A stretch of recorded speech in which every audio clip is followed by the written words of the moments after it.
Hi guys, welcome back.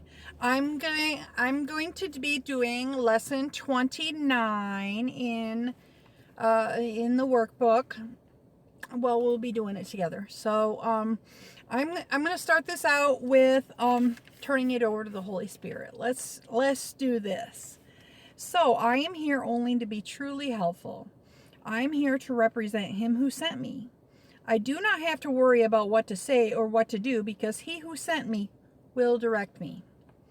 I am content to be wherever he wishes, knowing he goes there with me.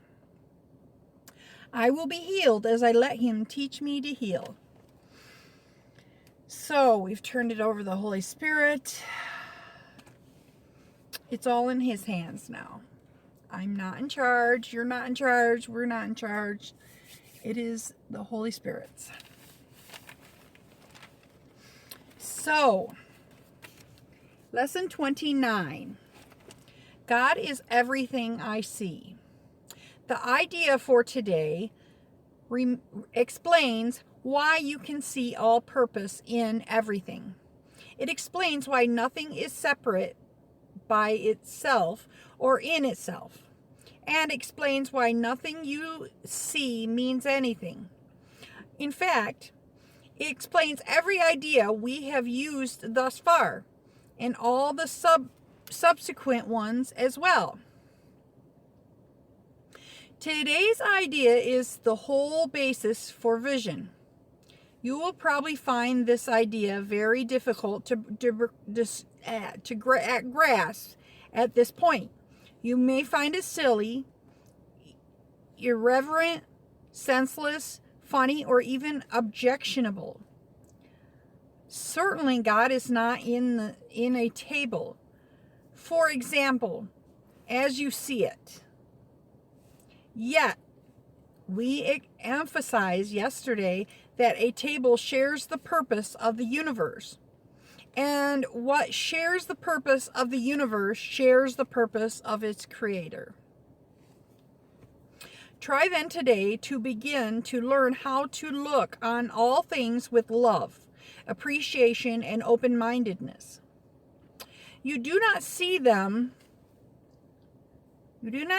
now. Would you know what it is in them? Nothing is as it appears to you. Its holy purpose stands beyond your little range. When vision has shown you the holiness and the lights upon the world, you will understand today's idea perfectly, and you will not understand how you could ever have found it difficult. Our 6 2-minute practice periods for today should follow a now familiar pattern. Begin with repeating the idea to yourself and then applying it to randomly chosen subjects about you, naming each one specifically, trying to avoid the tendency towards self-directed selection, which may be particularly tempting in connection with today's idea because its wholly alien nature. Remember that any order you impose is equally alien to reality. Your list of subjects should therefore be as free of self-selection as possible. For example, a suitable list might include: God is in this coat hanger. God is in this magazine. God is in this finger. God is in this lamp. God is in that body. God is in that door. God is in that wastebasket.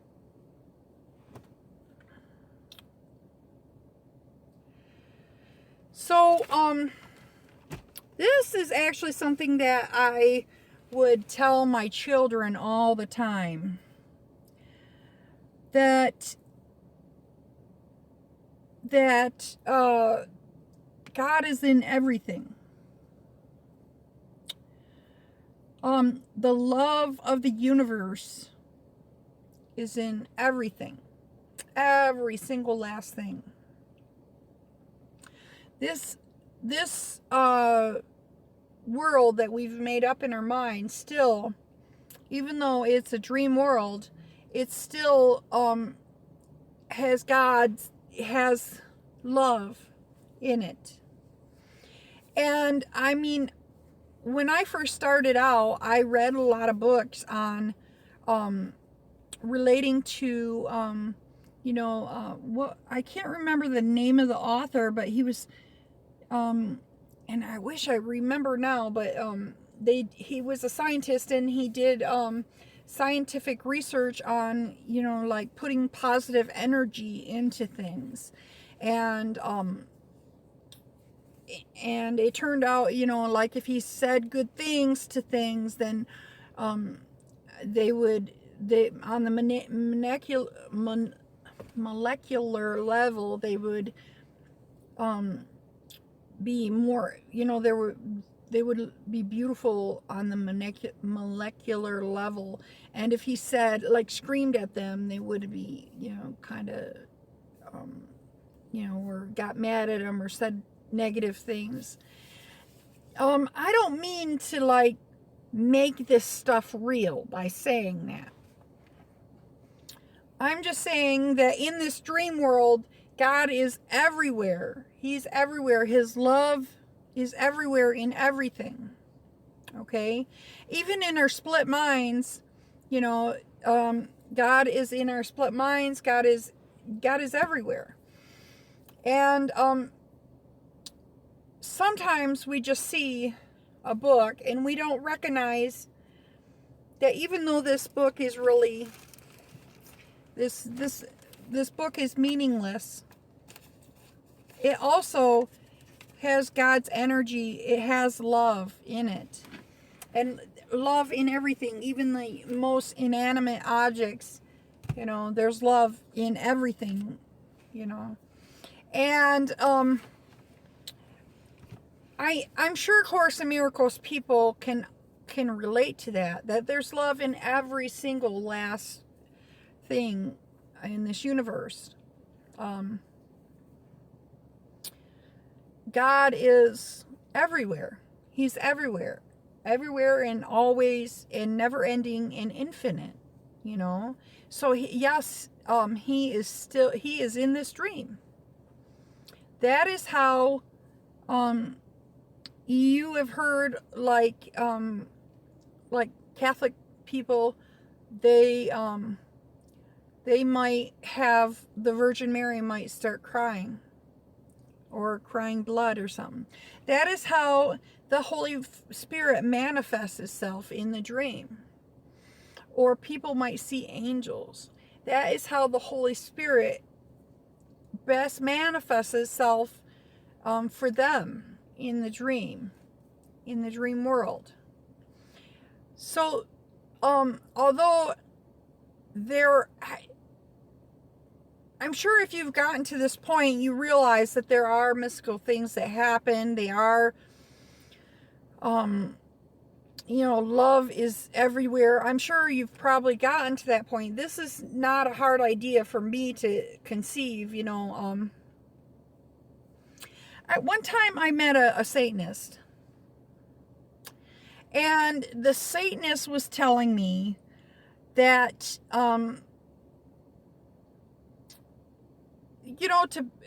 they believed in, like, being decent to people and not doing bad things to people, and not necessarily being awful to people. And he had some, I can't remember, but I was very young, and like they didn't believe in being evil to people.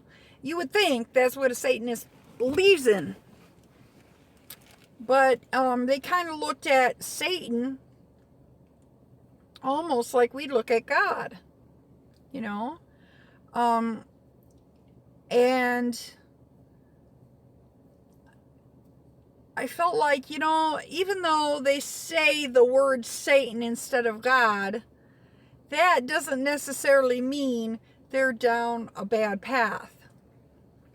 some people go down a path, and there is a country, I've seen it before on like National Geographics or something, and I'm not sure exactly. It's an Aboriginal country, and they believe that God is a rat. Certainly, I just feel that God is everywhere and in everything. You know, even though these things in our life are neutral and we give meaning to them, God is everywhere. You know. So anyway, I guess I that's all I really got to say about that. I mean, I've always believed that's something that I've always recognized, is that, you know, there's love in everything, even in brick, you know, even steel, you know. I kind of analyze things on a molecular level, and the you know, just, I don't know. Well, I'm just gonna stop there.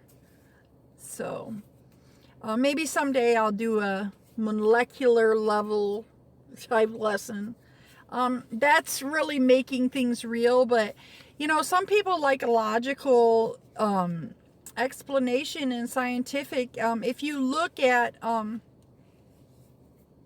explanations about molecules, things are not even seen unless there's an observer.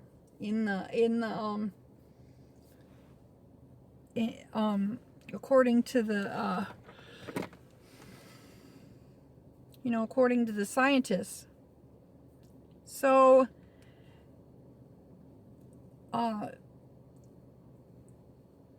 really, all this stuff that we have around us is really the way we perceive it, you know. And if we are the Son of God and we're perceiving this, you know, of course it's got love in it. All right, so we'll stop there. Thank you guys for joining me today. Like, comment, share, and subscribe. Have a great day.